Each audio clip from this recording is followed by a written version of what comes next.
Hello guys, welcome back. This video is a continuation of the antenatal care video that I made. So I'll be talking about the things that will be done for you during your antenatal visits.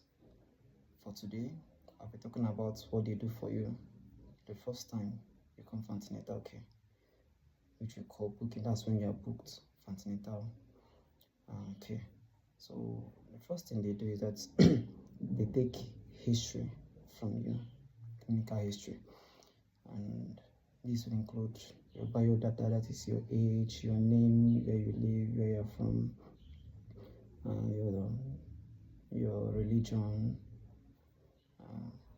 and then they will ask for and then they will ask for your last menstrual period, and then they will use that to calculate your expected date of delivery, when you're expected to deliver, and then they will also use it to calculate your estimated gestational age, that is how old that pregnancy is at that point. And then they'll also ask for your parity,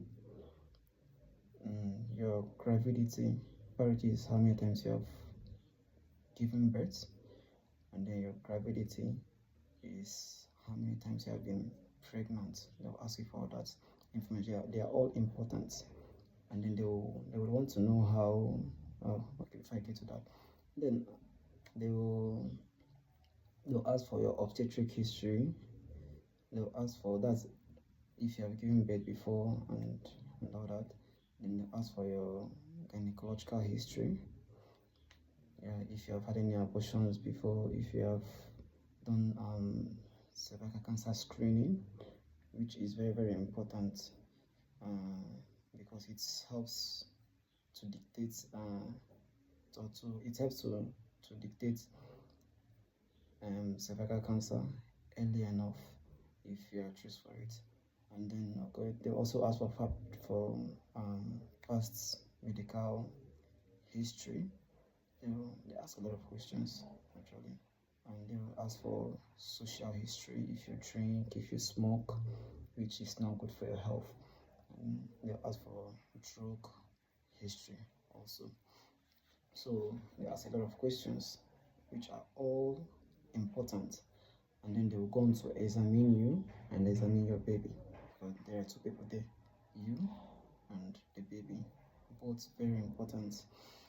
They will check for pallor, and then they will also examine the baby to check for the lie. They want to also check for how many weeks your pregnancy is. There's a way they do that. We call it symphysiofundal height.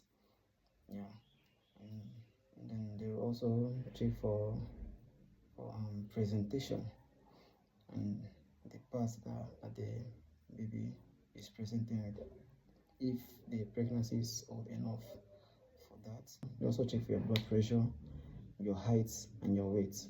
Those are one of the things they also do for you. And then they're also going to carry some investigations, and they will do ultrasound scan. The ultrasound scan reveals a lot of information about the baby, and then they also do urine tests, and that is to check if there is any ongoing disease, maybe preeclampsia, which is very, very deadly. It's a pregnancy complication. It's not good for the baby, and it's not good for you. They also check for your blood group. They also check for genotype.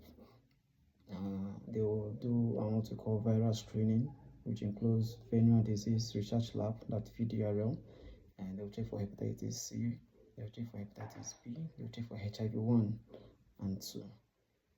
If they suspect diabetes, they can go on to do tests to be sure of it, like OGTT and all that.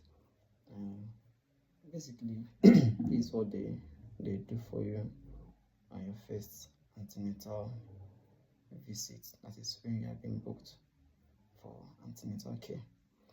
When you go for antenatal visit, be compliant. Be compliant. The questions they are asking you, they are very, very important, because I've seen scenarios where a patient will come and because of how personal some questions can be and how cumbersome the questions can be, they stop being compliant, they stop answering all that. Even some even give up wrong information, which will not be good for you. It should not be good for you. So be compliant and take it seriously. I'll see you guys in my next video. Have a nice day. Bye.